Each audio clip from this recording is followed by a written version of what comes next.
Okay, welcome. You're here because, well, you want to get up to speed on something complex, fast. That's the goal. And today, we're tackling AI image generation.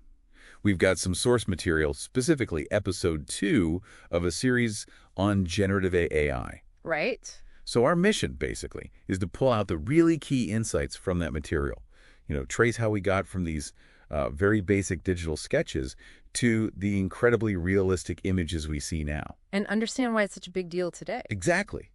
Because the journey is, well, it's pretty wild, isn't it? If you think back just a few years. Oh, definitely. Asking an early AI for an image, Yeah. it often gave you something. Well, honestly, you'd probably laugh more than you'd admire it. Right. So those early days, the source material mentions this, they were quite limited, weren't they? Extremely limited. The outputs were often really blurry, quite pixelated.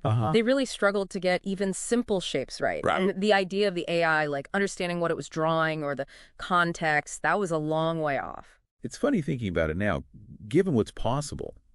But the episode points out these were based on, well, simpler algorithms, right? And the data sets were Tiny, compared to now, just minuscule data sets. The AI just didn't have enough visual information, enough vocabulary to work with. So the results were often, as the source puts it quite bluntly, laughable. Yeah, laughable is a fair description sometimes. But critically, they were the first steps. You have to start somewhere. Absolutely. Yeah. Those sort of crude attempts were necessary, weren't they? Foundational. Exactly. They were the crucial stepping stones. And what's really striking is how fast things changed. We went from those basic attempts to what we have now in a relatively short period. Yeah, the progress in AI research in this specific area has been phenomenal. Truly, astonishing is the word that comes to mind, and it fits perfectly. To go from, like you said, blurry shapes to the kind of images you see from models like Stable Diffusion or DALL 2. It's a massive leap. It really feels like a quantum leap, yeah. Not just small steps. And that massive leap, it's largely powered by advances in deep learning. Okay. The source material we looked at correctly highlights things like diffusion models and transformer architectures. Those were key technical innovations. Right. The underlying tech got way more sophisticated. Hugely. And underpinning all of that, data, just vast amounts of data. We're talking billions of images paired with text descriptions used for training. Billions. Wow. So these AIs have essentially seen more images and text combinations than any human ever could. Precisely. And that massive exposure allows them to learn really complex patterns, the connections between words and visual elements. So when I type in a prompt, it's not just like randomly grabbing pixels. Not at all. Let's maybe walk through that. Say you type in a majestic lion standing on a snow-capped mountain at sunrise. Okay, classic prompt. The AI first breaks that down. It identifies the key concepts. Lion, mountain, sunrise, snow.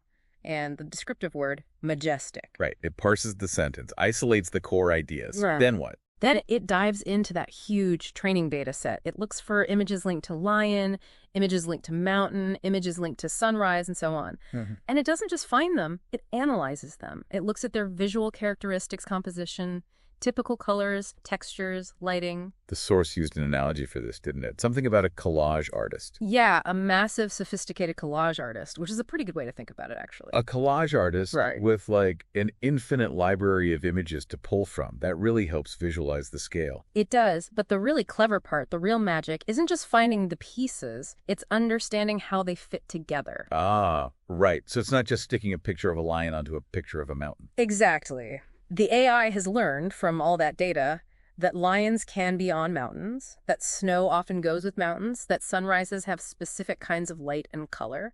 So it gets the relationships between the concepts. Yes. It tries to create a scene that makes sense visually and contextually based on the prompt. It's building a coherent image, not just a random mashup.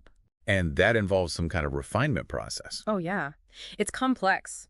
Inside the neural networks, there's an iterative process.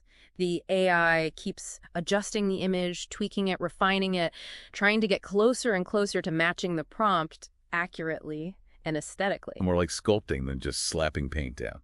That's a great way to put it. Meticulously refining. Okay, so that explains the detail and the coherence. But it's not just about getting the picture right, is it? The source mentioned control, customization. Absolutely. That's another key aspect. You're not just stuck with a basic description. You can guide it. How so? You can tweak all sorts of parameters. You can influence the art style. Ask for something in the style of Van Gogh, like the example given. Right. Or you can specify the lighting, maybe cinematic lighting. You can guide the composition, the level of detail, lots of controls. Wow. So from one idea, lion on a mountain, I could get a photo or an oil painting or something stylized. Potentially, yes. That kind of flexibility is huge. It really opens up creative avenues for artists, designers, anyone working with visuals. Yeah, I can see that. Yeah. Rapidly trying out ideas, generating unique assets. It must save a lot of time and effort compared to traditional methods. It certainly can. It expands the toolkit significantly. Okay, so we've charted this amazing progress. We've peeked under the hood a bit. But we also need to talk about the other side of the coin, the ethical dimension. Yes, that's crucial. The source material rightly brings this up. With great power Comes great responsibility, right? So what are the main concerns here? Deepfakes seem like an obvious one. Definitely. The ability to create convincing fake images or videos raises serious issues about misinformation, propaganda, and potential damage to reputations. And then there's copyright. That seems incredibly messy. If an AI generates an image that looks a lot like an existing artist's work, who owns what? That's a huge, ongoing legal and ethical debate. How much influence from the training data constitutes infringement? Where does the AI's creativity begin and end? It's complex. And just the sheer ease with which realistic images can now be made. It raises alarms, doesn't it? It does. Concerns about spreading disinformation easily, potential for identity theft using generated images, or just a general erosion of trust in what we see online. Is that photo real or AI generated? It really underlines the need for, well, responsible use. Absolutely critical. Responsible development by the creators of these models and responsible deployment by users. Are there solutions being discussed, like guidelines, regulations? Yes, those conversations are happening. Things like industry guidelines, potentially government regulations, and even technical solutions like reliable watermarking to identify AI-generated content are all part of the discussion. It's an ongoing effort. Okay, so ethics and responsibility are major ongoing themes. Looking ahead then, what does the future hold, according to the source material? Where is this tech going?